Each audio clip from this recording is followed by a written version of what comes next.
الرحمن الرحیم والصلاة والسلام على سید الانبیاء والمرسلین. خان برادر عمران خان کی سیکیورٹی چھیننے پر سعودی ولی عہد محمد بن سلیمان شدید غصے میں آ گئے. اگر عمران خان کی سیکیورٹی واپس کر کے 90 دن میں الیکشن نہ کروائے تو محمد بن سلیمان نے آرمی چیف عاصم منیر کو بڑا فیصلہ سنا دیا. جانیے اس ویڈیو میں. دوستو، محمد بن سلیمان نے اپنے تازہ انٹرویو میں عمران خان کے حوالے سے بڑا اعلان کرتے ہوئے کہا کہ عمران خان جیسے عظیم اور بڑے لیڈر کو مکمل سیکیورٹی ملنی چاہیے. مطلب یہ کریڈیبلٹی کا مسئلہ نہیں ہے، یہ کوالیفیکیشن کا مسئلہ بنا کر اس کو پیش کرے.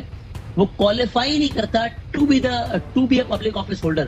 خان صاحب کو بالکل دینی چاہیے، جو وہ مانگتے ہیں، جو ان کی ضرورت ہے ان کو دینی چاہیے. کسی نے وڈرا کی ہے تو بالکل غلط کیا، دینی ہے اور یہ ذمہ داری ہے. تو کتاب کے حساب سے یہ بات ٹھیک ہے یا نہیں ہے سر؟ یہ زیادہ موضوع ہے، یہ بہت زیادہ موضوع ہے. اس کی وجہ یہ ہے کہ جو بھی عمران خان مانگتے ہیں وہ انہیں دینا چاہیے. نئے آرمی چیف عاصم منیر کا فرض ہے کہ وہ عمران خان کو مکمل سیکیورٹی فراہم کرے. عاصم منیر امپورٹڈ حکومت کو آرڈر کرے کہ عمران خان جتنی بھی بلٹ پروف گاڑیاں مانگے اسے مہیا کی جائیں. امپورٹڈ حکومت نے عمران خان کی سیکیورٹی وڈرا کر کے سب سے بڑی غلطی کی ہے. یہ آرمی چیف عاصم منیر کی ذمہ داری ہے کہ وہ عمران خان کو پروٹیکشن دے، ورنہ ہماری طرف سے پاکستان کو دیے جانے والے ڈالرز مکمل طور پہ روک دیے جائیں گے. الرحمن الرحیم والصلاة والسلام على سید الانبیاء والمرسلین. خان برادر اور عوام، پارک سعودی